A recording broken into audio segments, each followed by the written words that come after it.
Good afternoon, everyone. My name is Marianne Monteleone, Vice President of Professional Development for the Long Island Board of Realtors.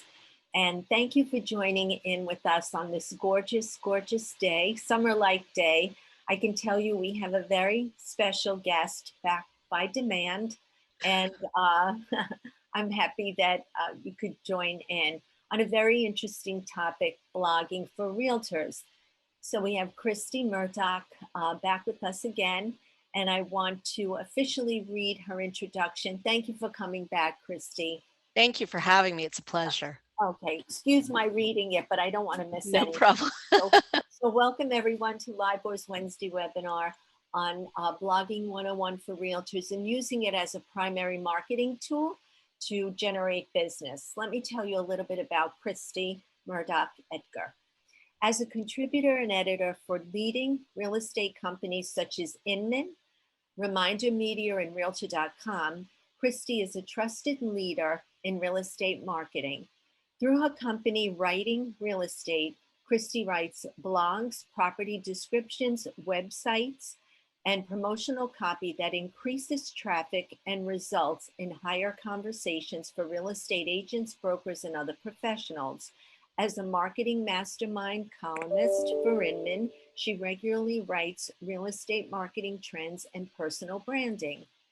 As the demands of real estate industry evolve in a fast-paced digital world, Christy has helped hundreds of professionals stay ahead of the curve by optimizing their platforms and generating new opportunities and leads through the content they share. We're thrilled. She's author of several books. We're thrilled she's back with us. So welcome, Christy.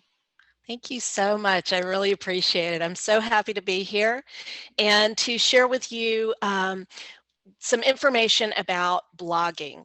And I guess I want to start out saying two things. One, blogging can feel a little intimidating to people or feel a little confusing. And I think hopefully we're going to clear up that confusion today. And I definitely want you to add your questions in the chat as they come up so that I can really make sure that I'm addressing those. The other thing I want to kind of reassure you with is that blogging is really the way that I built my online presence. It has been really the cornerstone of what I did. So this is not theoretical for me. This to me is a really practical thing that you can do to increase traffic, increase the ranking of your website, and really change your business and change the way that you get clients. So I think you're going to find this useful, and I hope that you will ultimately find it really valuable for your business. So I'm going to share my screen, and so you're going to be able to see everything, all my secrets. Okay, so we're going to just jump into this presentation, kind of walk you through some of this, and then as we go along, we'll take some breaks and answer some questions.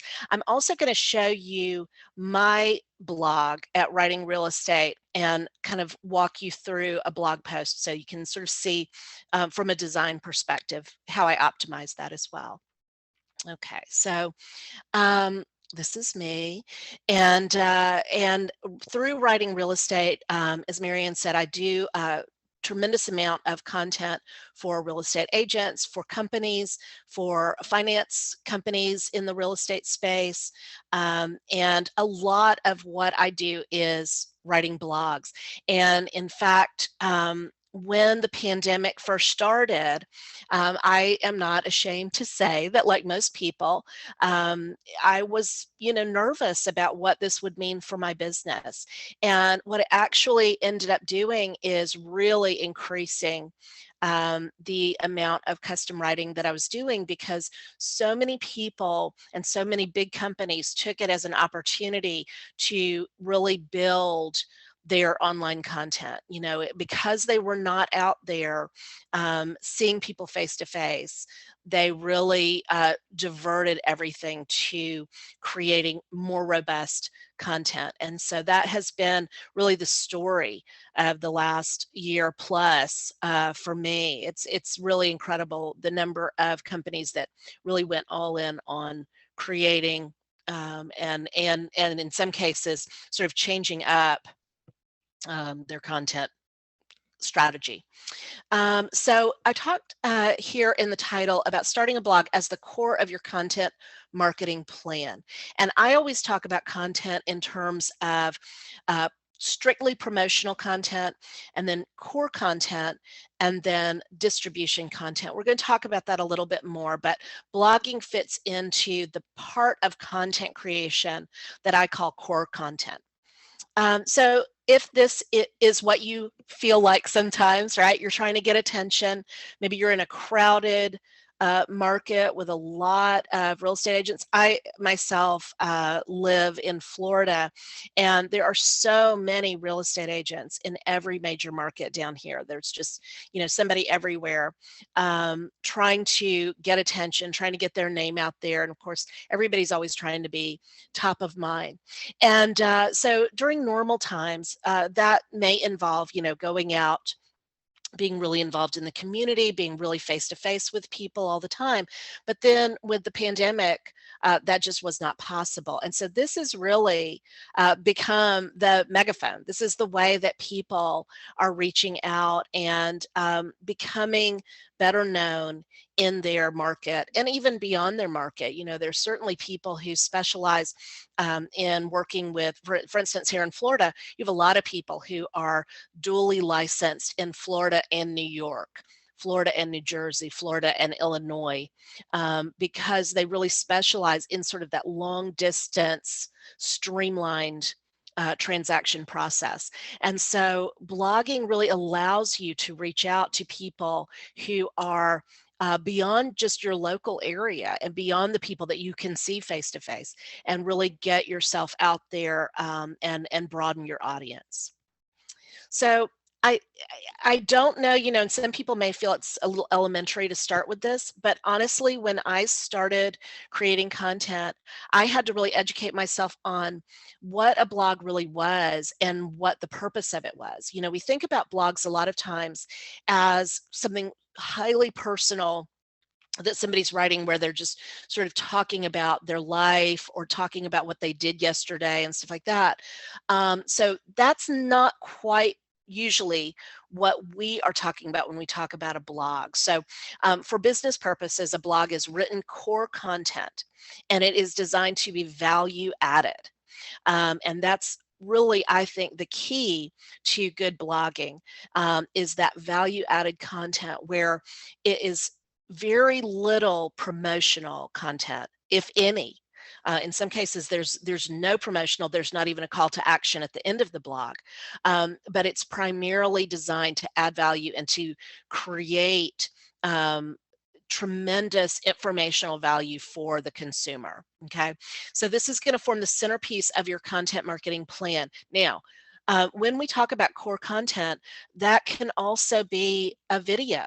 That can also be a podcast. So the blog then is sort of the written version of that.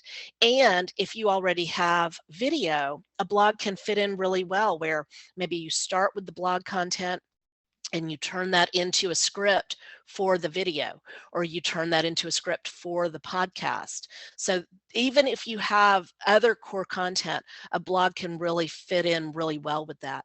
If you already have videos and you would like to create blogs, you can always, get somebody like rev.com to do a transcript of a video and then format that and turn that into blog content. So this can work even if you already have a content plan.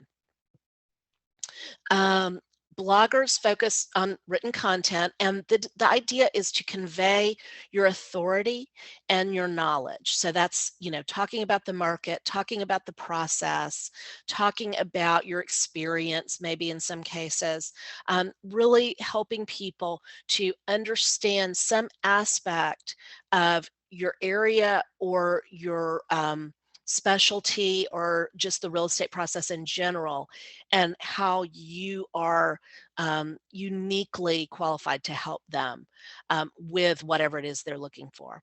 So a real estate blog, as I said, could focus on the community.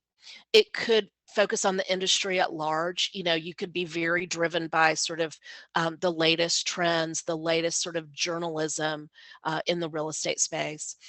You could create a blog specifically around a niche, make it very, very narrow, and some people are very afraid to go in a niche direction, but in reality, as I always say, it is better to be all things to just a few people than it is to be sort of, a generalist who, somebody has hundreds of choices, right? So if you have a very narrow niche and you're the only person talking about it, that can give you really powerful leverage in trying to get eyeballs on your content.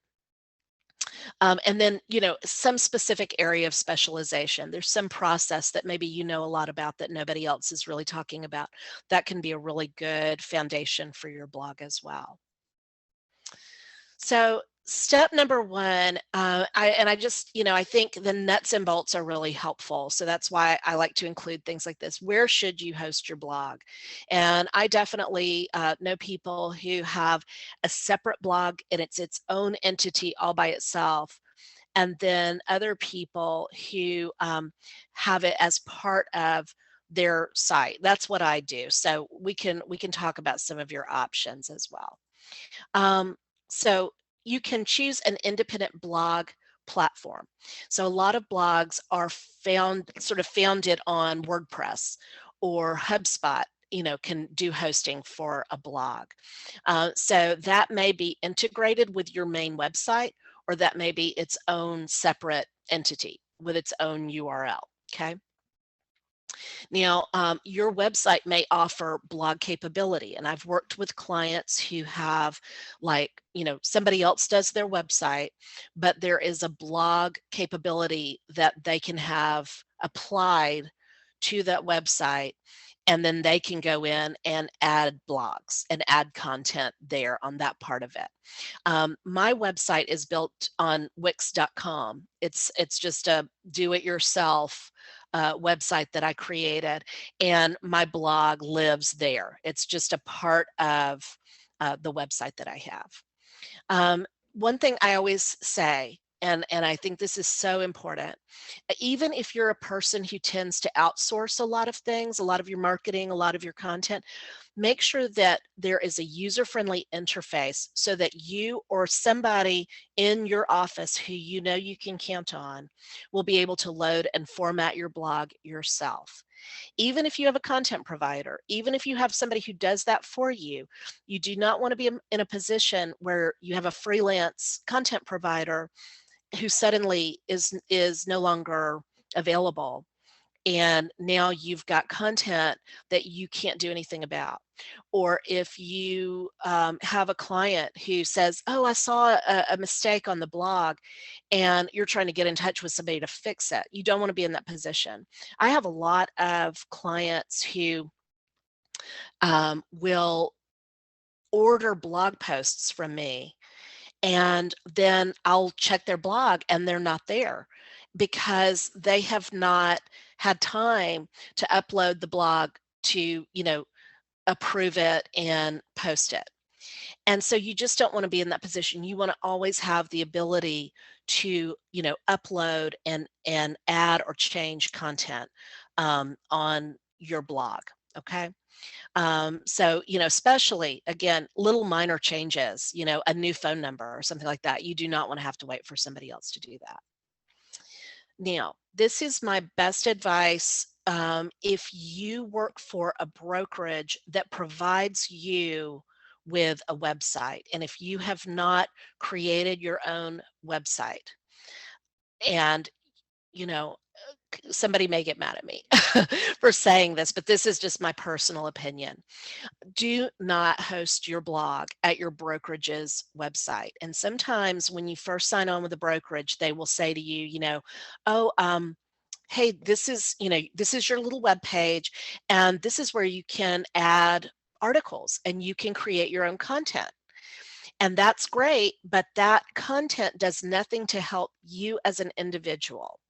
That is going to build and grow the content and the search engine optimization and the ranking and the page authority for the brokerage or for the company at large. Okay. And if you're blissfully happy at your present brokerage, that's wonderful, but that may not always be true. And you do not want to build a huge content library at your current brokerage and then as you leave find out all of that belongs to them, right? And all of the page authority that your content has built is not yours. And now you have to go and start writing from scratch and create your own site. I really do recommend, if you've been putting off creating your own website, or if you've been, thinking, well, I want to start a blog, but I don't really want to go through the nuts and bolts of it. I would advise you to do that. Take that time and make it your own so that you can always take it with you. And you can always change the branding or the contact information if you have to. Okay. Um, Now, step two, types of blog content. And I think this is probably the thing that people get the most nervous about. Like, what am I going to write about? And how am I going to, think of something on a regular basis to put on the blog? So there are plenty of things that you can write about. And honestly, if you go on and just Google, like, you know, top real estate agent blogs, you'll find lists of hundreds of topics for you to choose from. So it's definitely something you're not going to run out of. Okay, there's always stuff that you can talk about. One thing that's really popular is how to's. And I really like these because a lot of people do not really know um, a whole lot about homekeeping.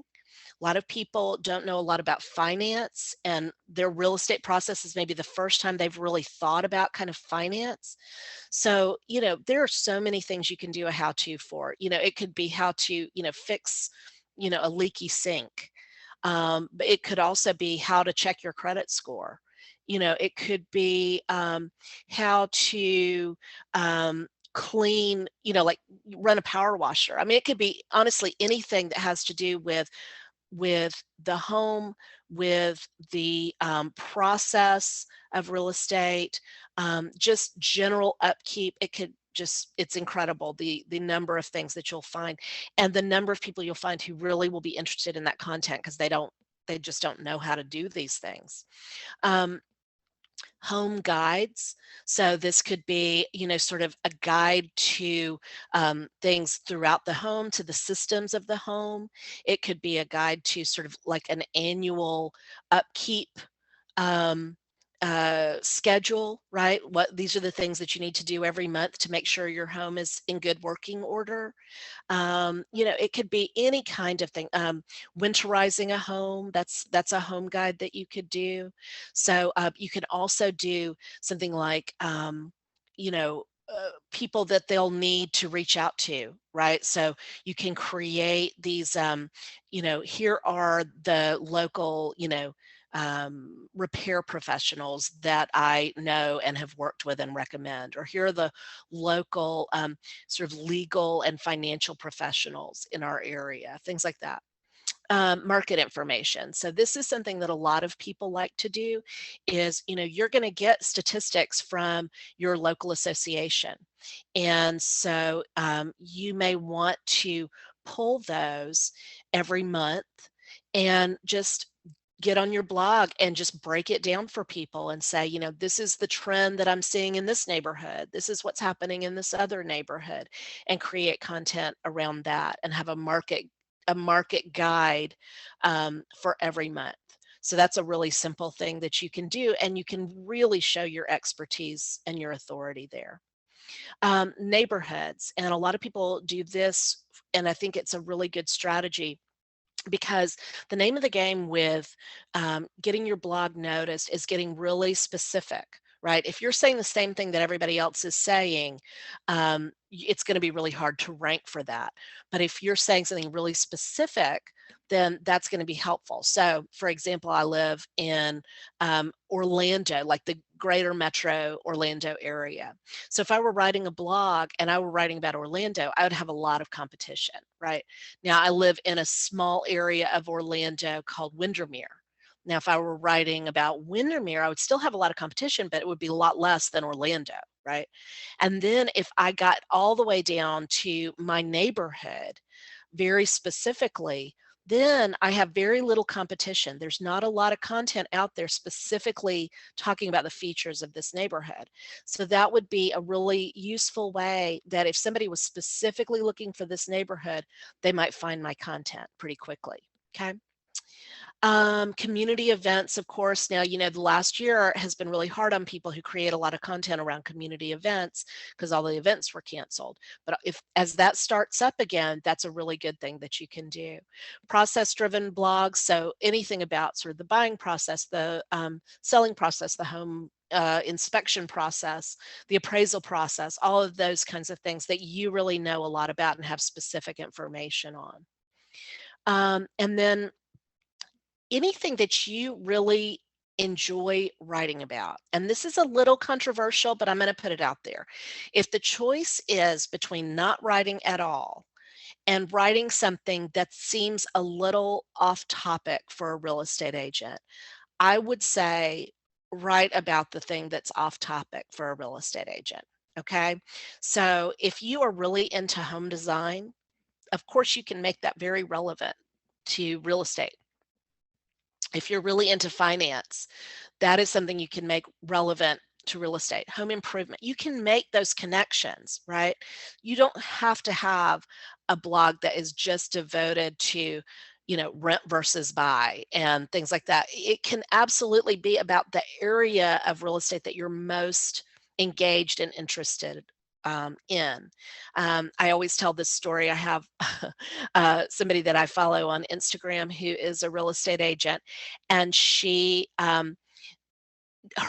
her Instagram, like her posts are very sort of normal real estate things, but her stories are about sort of her personal life and what she does, and they're really fun. But one of the things that she started doing was taking pole dancing classes. And so she would show, the pole dancing classes, and it was like a fitness class that she was doing.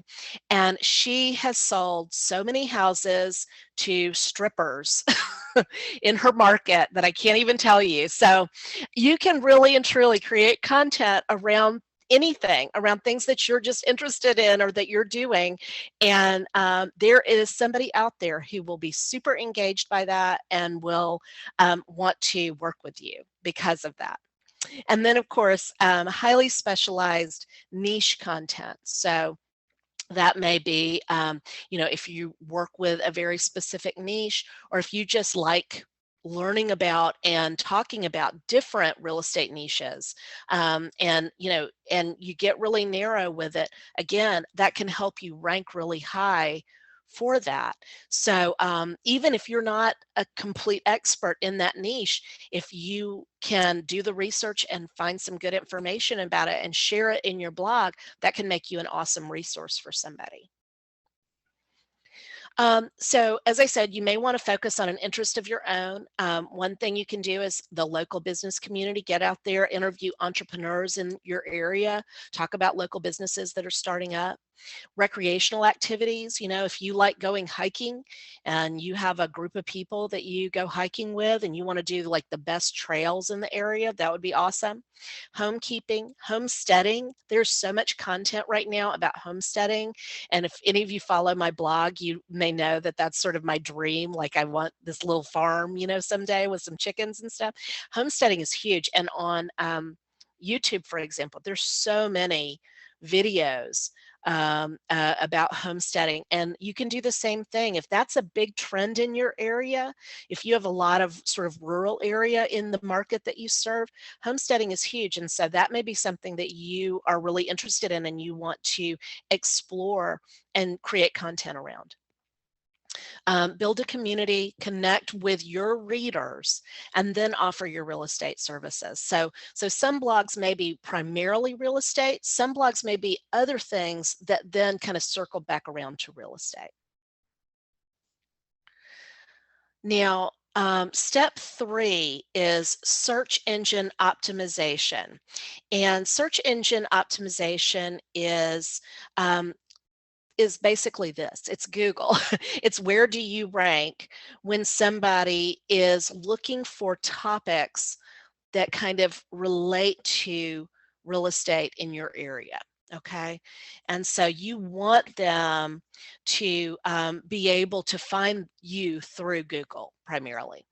So this is the process of optimizing organic searches to a website. Now that's different from paid searches because we know that people can have spend a lot of money and have paid content that that is sort of driving people to their blog.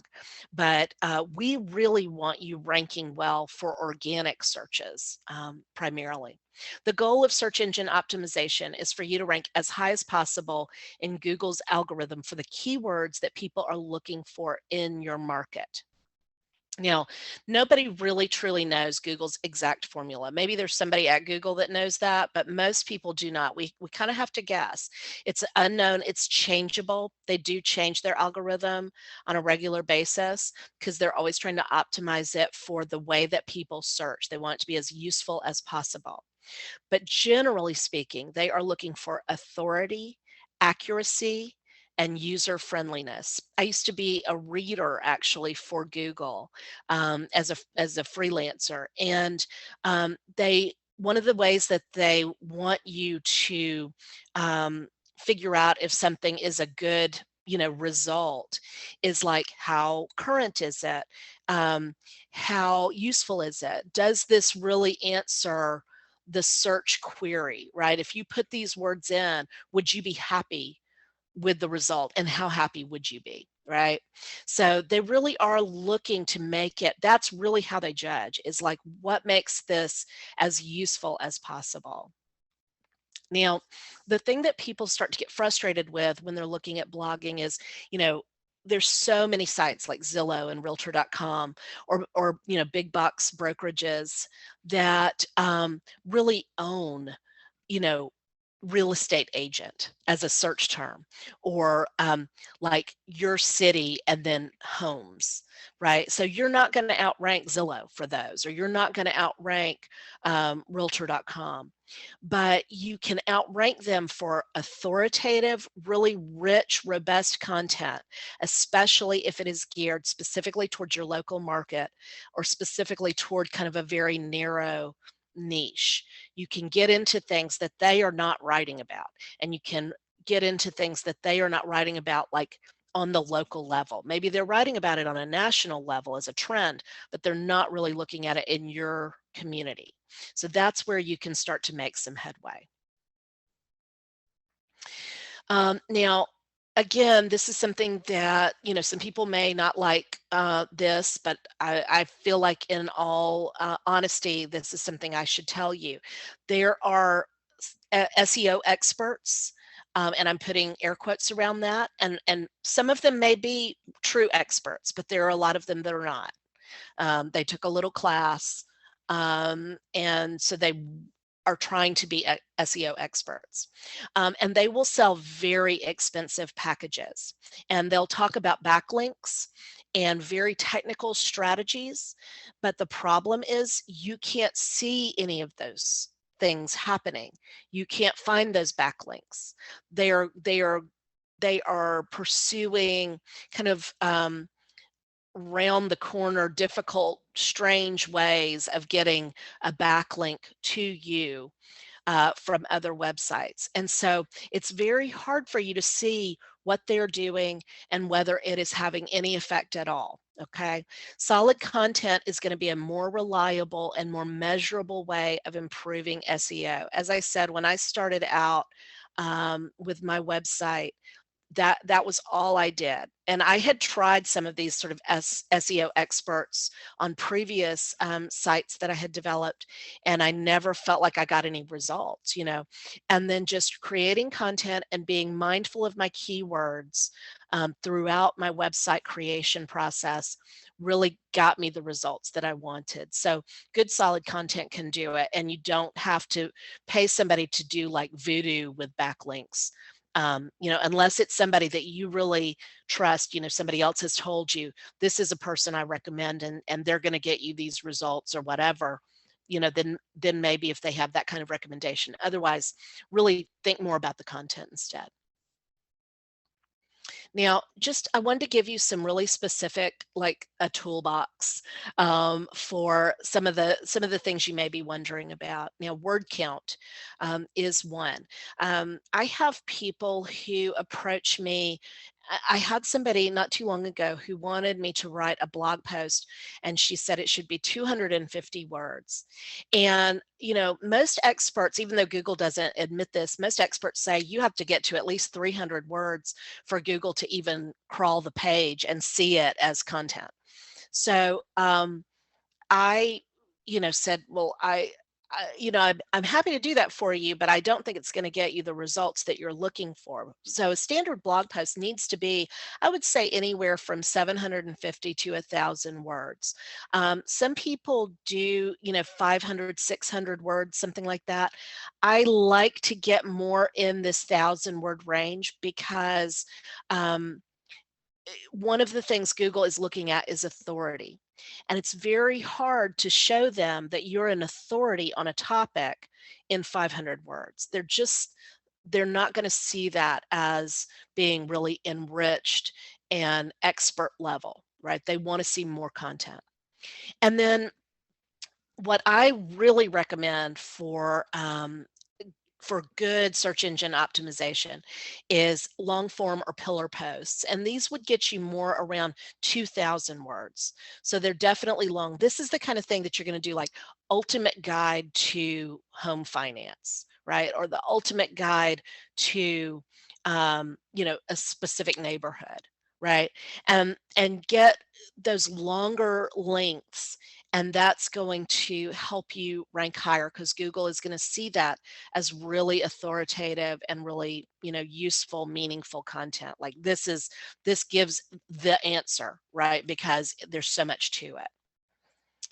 And then keywords. And this is one of the things people a lot of times will approach me about writing content. And the first thing I say is, do you have keywords in mind? And if you don't, why don't you go and do that first so that what I'm writing is going to work for you? Okay. So keywords really is a good place to start. Your website designer may have done a keyword search. So if you already have a website, that would be the place to start. Go back to them and say, did you do a keyword search when you were creating the content for the website itself?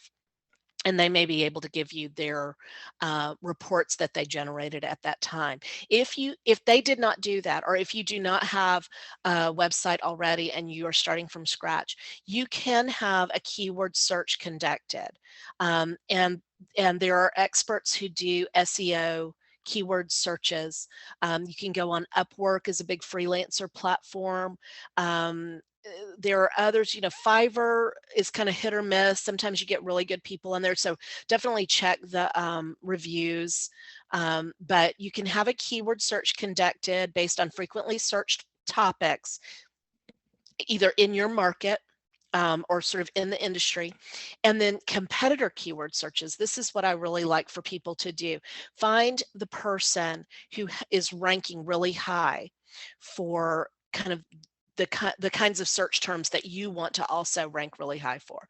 So like look up, you know, your area and then real estate agent, or your area and real estate broker, and see who is really the powerhouse that's coming up early in Google, and or find a real estate agent near me, right?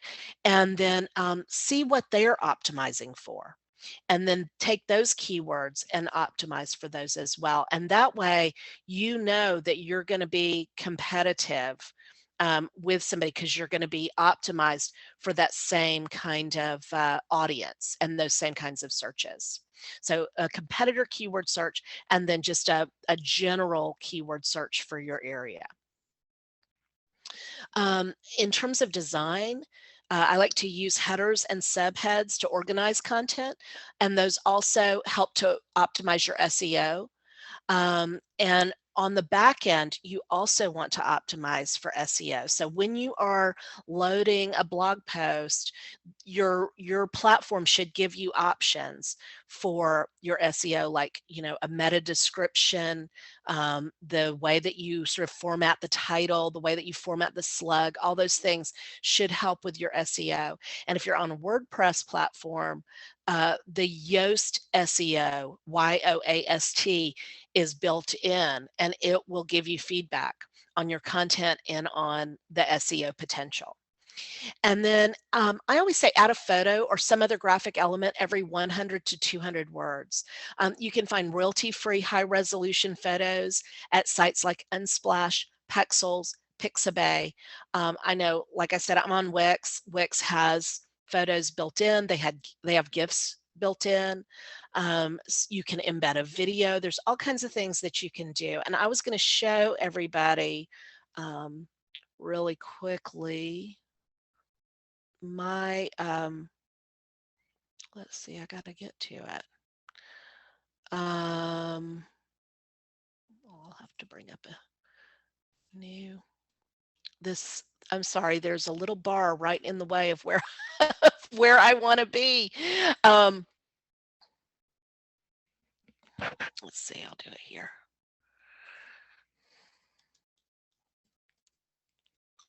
So if I go to my website and I bring up my blog, okay, this is how it's laid out. There are different ways that you can lay it out. So here is a long form on property descriptions.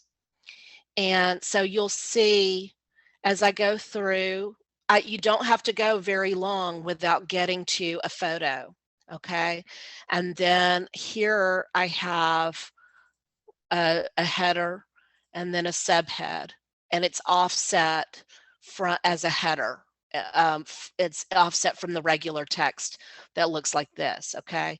So that way, when Google is crawling this page, it sees those and says, oh, okay, this is talking about the thing that I need it to be talking about for me to rank it high. And then as I go down, you'll see there's another photo. So the reason that we do, and see here I've got like a numbered list instead of just a big wall of text. The reason that we do these different things is it just makes it a lot more readable. When people see just a wall, like even this, you know, I've got things in italics to kind of break it up, and you see my paragraphs are really short. I try never to have more than like 3 sentences in a paragraph, because when people see this, just a wall of text, they kind of freak out. You know, people don't read a lot anymore, and so they don't like that. So you always want to start hitting a photo, or you want to start hitting a subhead, or, you know, something that's offset like this, just to kind of keep people going all the way through. Okay, so that's what I do. So pay attention to the way that you are, you know, designing the blog itself. And yes, Christy, ma'am. a question. Yes, Those ma'am. those photos that you add into the blog, were those Yes. all through one of the free services? They absolutely were, yes. I will occasionally, if there's something really specialized, I may purchase a photo through like iStock, but that's very, very rare. I almost always get everything from a free site. Yeah. And so if Wix doesn't have it, you know, one of the others will have it. Unsplash, Pexels, Pixabay. The only exception would be if you're trying to do something that is around like a celebrity, for example, or something like that, something that's really, really specific, or really has a lot of monetary value associated with it, like photos of celebrities. They're exclusive and they have money kind of tied to them, and so you may have to purchase those, but generally you can kind of get around that by doing something else. Like I did a whole series on pop culture, and so I would use things that sort of described something. Like I did a Game of Thrones post, but I used, swords and, armor and castles, right? So I wasn't trying to go and purchase photos licensed for Game of Thrones. I was just doing something that kind of suggested it. So that's kind of the way around that. Thank you. Yes, absolutely. Now, step 5, and this is not part of blogging, but it really is part of blogging because it's the thing that's going to get your blog content seen, and that is content distribution. So, we may remember the old movie Field of Dreams, if you build it, they will come. And a lot of people feel that way about a website or a blog. Like, okay, I built it, I'm done, right? And nobody knows that they exist. So you can sit back and wait for, your SEO to kick in and somebody to find you, but that takes a really long time. So what you want to do is drive traffic. So you drive traffic through social media, you drive it through email blasts to your sphere of influence, for example. If you do direct mail, you can even do a QR code to take people to specific content, right? And include that on your direct mail piece, give them a little taste of what you're talking about and then say, want to know more about current market conditions for May 2021, scan this QR code and go to, my latest blog post, and it's going to tell you everything you need to know. So anything that you currently use for other marketing, you can incorporate your blog with that, so that people are getting that sort of value add. And I really like the idea of bringing people into like the digital realm that you own. Right. So if you have somebody who's on your email list and you can draw them to your blog, and then you can have links within your blog to other content that you've written about that just keeps them in your digital realm, and it tells them everything I need to know I can find with this person. Their whole social media links to their blog, links to their website, and it gives me all this information that I need. So all of the distribution is about doing that. It's about going out and grabbing them and pulling them into your digital realm and showing them, look, I've got it all. Everything you need is here. And then another really big thing you can do if you have access to some media platform. So say you do HeyRo, Help a Reporter, and you are frequently featured there, right? You can ask the writer who you're working with to backlink to your blog. Okay. If you work with a PR firm and they send out press releases, or they do some sort of distribution content to talk about you, have it link back to a blog post that really shows your authority, and it gives a great topic for them to pitch you with, right? So say if your PR firm wants to pitch you as an expert on farm and land purchases, that's something that they can pitch, and then they can link back to your writing on that topic. So media appearances are integral to really boosting your SEO. One of the things that I always attribute my ranking to is the fact that I write for Inman. I write for Reminder Media. I write for these larger media companies. And so their backlinks are very valuable, and they really help to keep not only traffic going to my site, but it also tells Google, oh, this is a high authority blog because look, there are all these links coming from these high authority media companies. Okay. So if you do have some sort of media connection, that would be a great thing. Also, reach out to bloggers in your area who maybe maybe they're not real estate related, but they do talk a lot about your area and your local market, and say, hey, I love your blog and I just wrote about this aspect of real estate for that particular neighborhood. It would be awesome if you would link people to, my ultimate guide to that neighborhood. And then that's another way to get sort of a high authority local website to link back to you. So this is what I'm talking about when I talk about backlinks. A hidden backlink from an SEO expert is not going to be as useful to you as this kind of really direct link from a media entity. So this is something I definitely recommend you pursue at some point once you get your blog up and running and it's really, you feel good about it and you're getting good feedback on it. Then you're ready to start distributing it to these bigger media platforms. Okay, so now we've talked and talked. So let me know what your questions are, and I'm happy to help. Well, we do have a couple of questions, so let's see. Can you share with us some of your favorite blogs? That I read? Yes. I do. I like a lot of finance blogs. I've actually been featured in some, and I actually write for some as well. But so I read a lot of that because I do a lot of research. So I definitely love Ally Bank. They do a really good job, and they have really interesting topics. I love a lot of the investor blogs. You'll find like, Bankrate and people like that. They just do really interesting, informative things on, I don't read a lot of blogs for sort of entertainment value. I read a lot of informational blogs. And Sure. so, and that's, really for a lot of the people that you are trying to appeal to, that's what they're doing. They're researching the home buying or home selling process or some aspect of real estate in their market, and they're trying to get information. Um, yes, thank you. Um, and how long do you feel a post should be?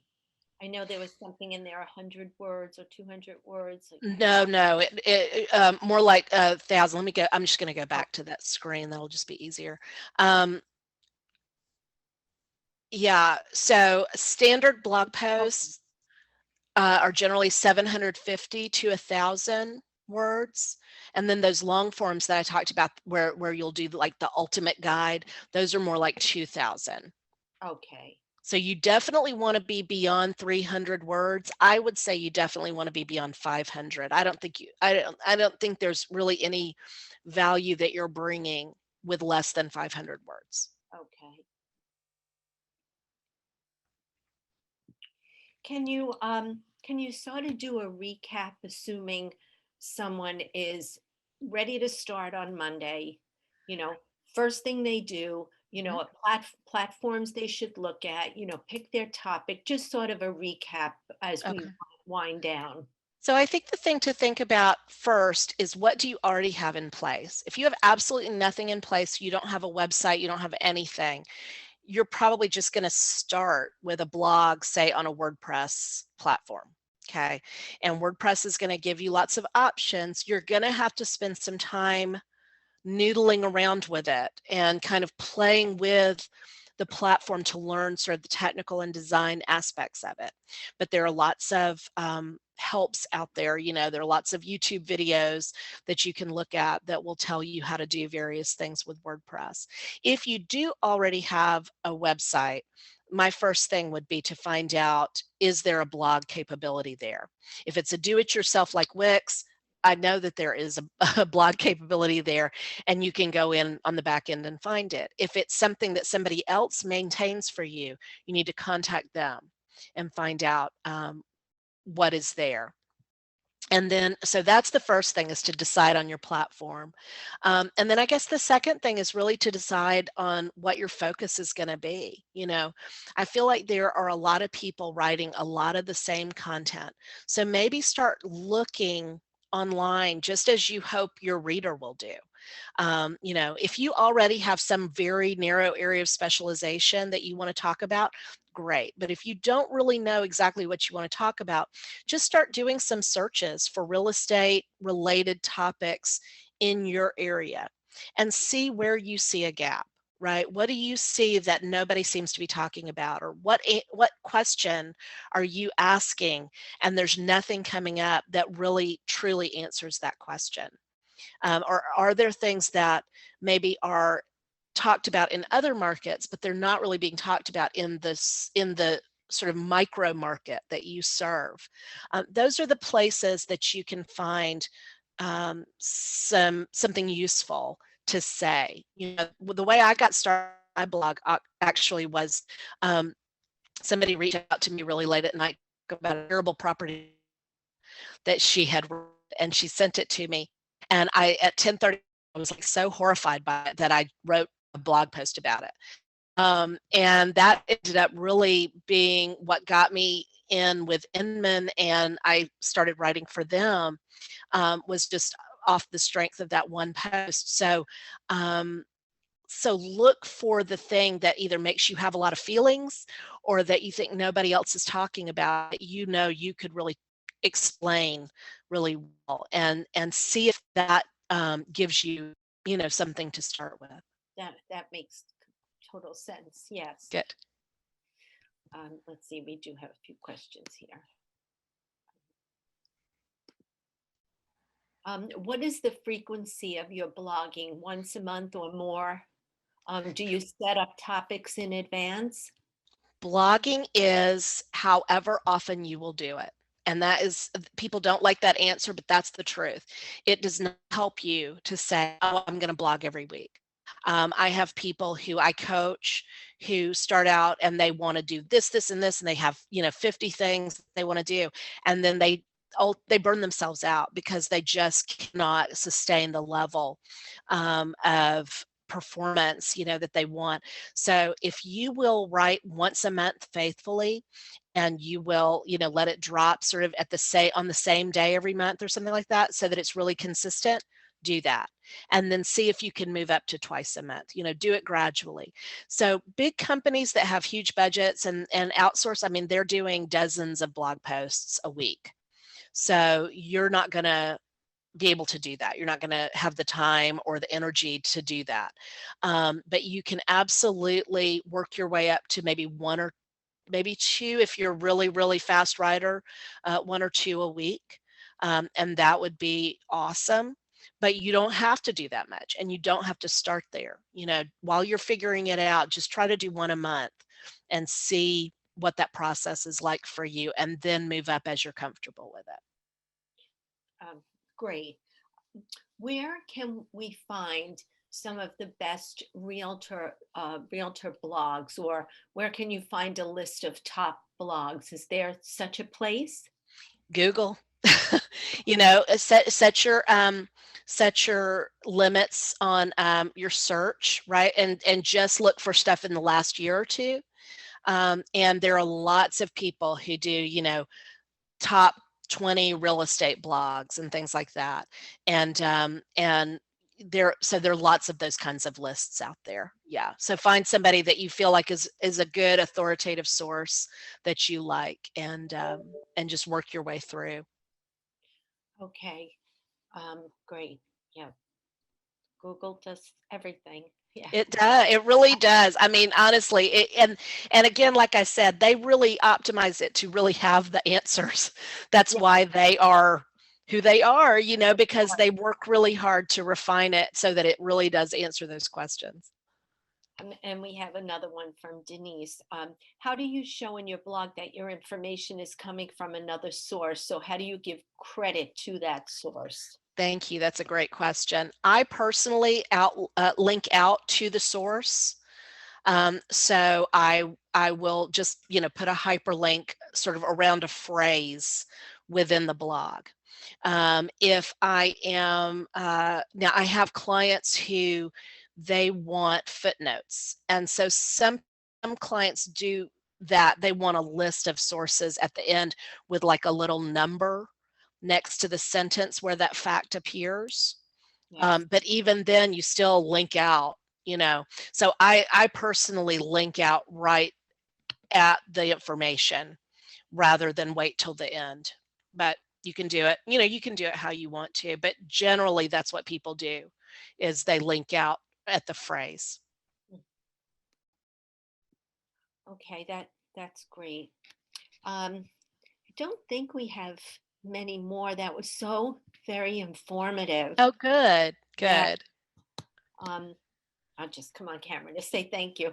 I I hope everyone listening, is either started or will start, based on today's webinar. So we thank you. It's a great marketing aspect, different, and the group that is with us today could be pioneers in this area. I don't know very many. Is Totally. that true? Yeah. That's absolutely true. Yeah. NAR's statistics show that about 11% of real estate agents have even like attempted to do a blog. Yeah. And so there are so many people who have not. And I can tell you from my own experience, when I seek out expert sources, the thing that I'm always missing out on is people who are in smaller markets. Like I'm always looking for insights from people who are not, in the biggest downtown market, are in a rural area or maybe they're in a suburban area. And it's so nice to get, and so whoever you are and whatever you specialize in, your voice is meaningful. You know, there are people who need to hear from you and want the expertise that you have, somebody else doesn't. Yeah. So absolutely, there's a space for everybody. Yes. Well, thank you so much, Christy. She's been kind enough to once again allow us to record. And you can find the recording on this if you want the recap and you want to hear some specifics. You can go to lirealtor.com/COVID and you can find this in probably in a day or so. So thank you again, Christy. I know we're having you back. I know we're going to work Oh, again. thank you. Yeah, we're already talking about working together in another capacity, but through LIBOR. So thank you very much. Thank you, and absolutely reach out to me if you have questions. I love to answer questions on this Sure topic. will. Okay. Thank you everyone for joining. Thank you.